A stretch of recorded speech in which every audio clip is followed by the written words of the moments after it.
Good afternoon. I don't know how easy it is to see, but there are a lot of new ferns coming up I'm seeing this week. It's probably hard to pick them out amongst the other greens, but I feel like this is just shot up out of nowhere. A lot more green happening in the woods right now. A lot of growth. It's warmed up a bit, at least during the daytimes.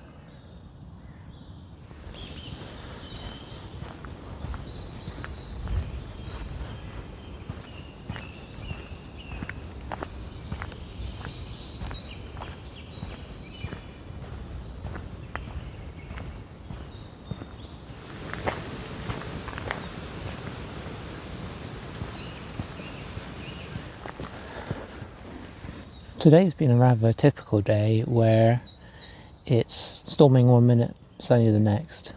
So pretty nice springtime weather.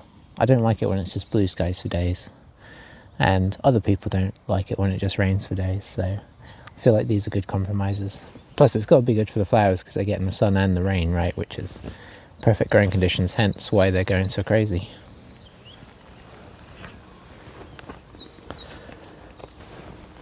We'll have a quick venture down Christmas Tree Row, just in case there's anything interesting happening at the end. One thing we can see for sure is the growth on the ends of all of these let's call them Christmas trees, because I still don't fully know what they are, but I'm going to guess kind of a spruce. But yeah, a lot of growth. If I zoom out a touch, you can see it on the end of all the other branches too. They're all doing it, so obviously even the evergreens getting a spring boost there. They look a little pine coney, so I don't know if that's going to be little cones on the end, or I feel a bit silly for not knowing really. But they definitely got that vibe if you look at that one there. I mean, they're all going quite brown, aren't they? So yeah, I don't know.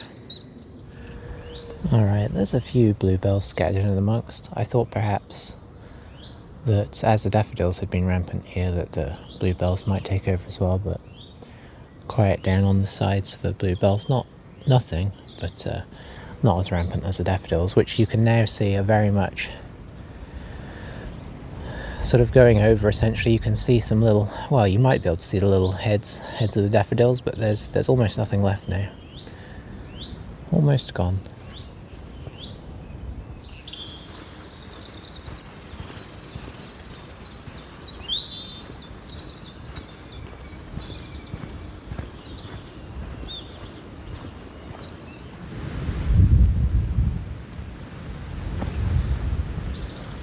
This is more like it, right? Bluebells, as far as you can see. Well, as far as you can see, over there there's not that many, but you can't see that, that's the main thing.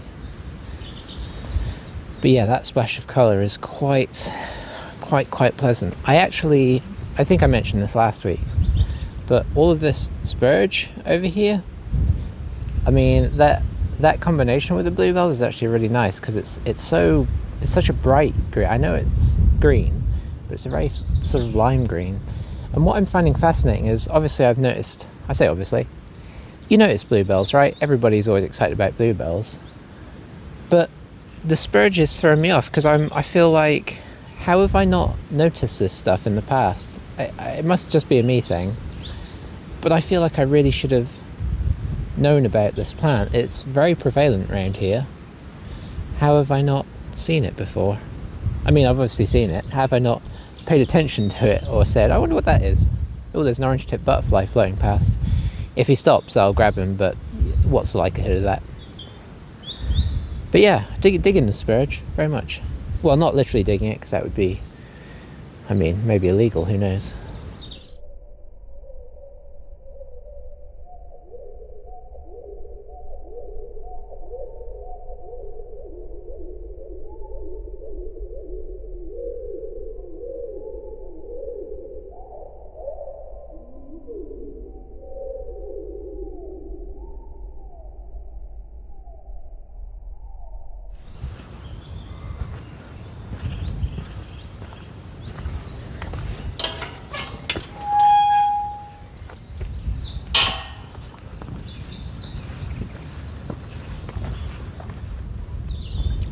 Well, it looks like big things have been happening over by the pond. There is just absolute carnage. You can see all of the tree stumps over here, down here. A lot of stuff has fallen into it. It looks like it's really been worked on quite aggressively, and I think they might be doing it all around the field, because if you scoot around just down there, you can see just in the distance here a JCB type situation, and the field is absolutely churned up. You may not be able to see, oh dear, that's gone all off kilter now. I mean, you can see the ruts that have been dug in the ground here. It's all like that all around here, so I guess they've been doing some work over here. It was me thinking that, I mean, you can see just how brown all of this is rather than the green grass. So yeah, absolute carnage. Obviously I'm no expert, but I wonder if they've just been pushing the trees over rather than, I mean, obviously they haven't been cutting them down, but like, look at the nature of how these trees have been snapped. I wonder if they're just using the raw power of their digger to just aggressively push them till they snap, because everything is so unclean. If you look at the, I mean, I don't even want to use the word cuts, because that's not a cut, is it? That's just brutal. Interesting technique. I guess probably quicker, and that's why they did it.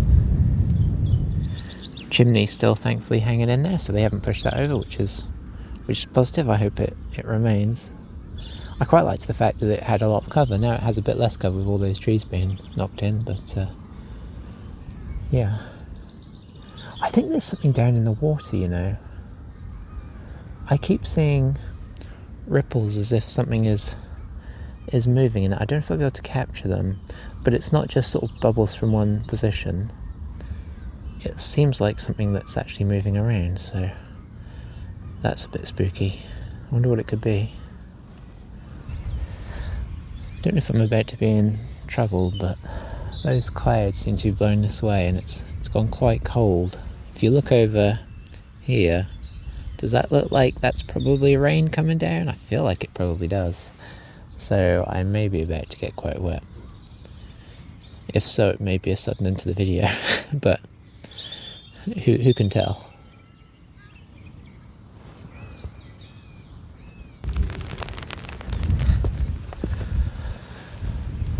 Alright, I can confirm it is rain. I am getting rained on, and I wasted about 3 of the minutes doing a quick time lapse before I run into the woods. So I'm going to run in there now and see if I can get some cover.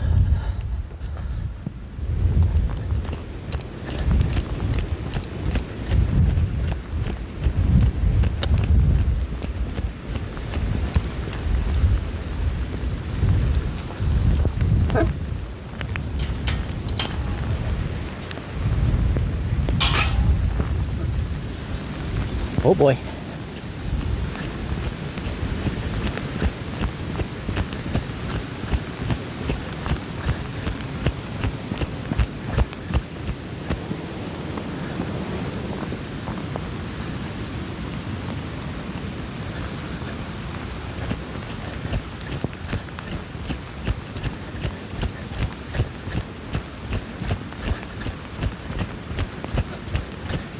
Unfortunately, that's not really any cover. We need a few more leaves.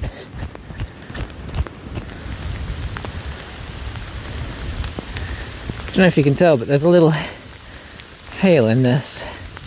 Might see it bouncing off my hand occasionally. Yeah, there was one.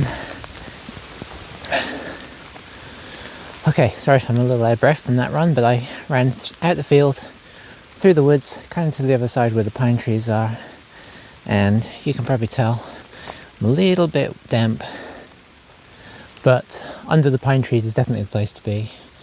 I feel like it might be easing off now, so maybe it was just a quick Passover. Whew.